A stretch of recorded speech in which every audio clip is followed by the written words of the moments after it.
Hello everyone, good afternoon. চলে এসেছি আর একটা মিনি ভ্লগ নিয়ে। আর এই রোদের মধ্যে ছাতা হাতে আমরা তিনজন মিলে বেরিয়ে পড়েছি একটা জায়গায় যাওয়ার জন্য। কোথায় যাচ্ছি সেটা চলো যেতে যেতেই বলি। তো যাওয়ার জন্য মিষ্টি নিয়ে নিচ্ছি, আর আমাদের সাথে আমাদের 3 মাসিও যাচ্ছে। তো তাদের জন্য একটু অপেক্ষা করছিলাম। তারপরে আমরা সবাই মিলে চলে যাই টুয়া মাসির বাড়িতে, কারণ মাসিদের পাড়ায় একটা খুবই বড় শীতলা মন্দির আছে। আর সেই দিন সেখানে পুজো ছিল।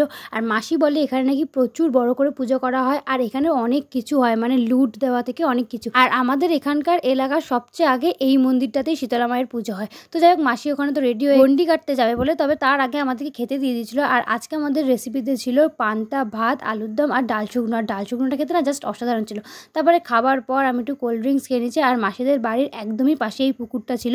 আর পাড়ার সব বয়সের লোকেরাই গন্ডি কাটছিল। আমি তো এতজনকে একসাথে গন্ডি কাটতে আগে কখনোই দেখিনি। তো দেখতেও বেশ ভালো লাগছিল। আর এখানে টুয়া মাসিও গন্ডি কেটে নিচ্ছে। তবে এরপরে অনেকটা লেট হয়ে গেছে, সেই জন্য বাড়ি চলে এসেছিলাম। দেখা হবে অন্য একটা মিনি ব্লগে। আজকে মিনি ব্লগটা এতটাই ভালো লাগলো, অবশ্যই লাইক করে দেবে। বাই।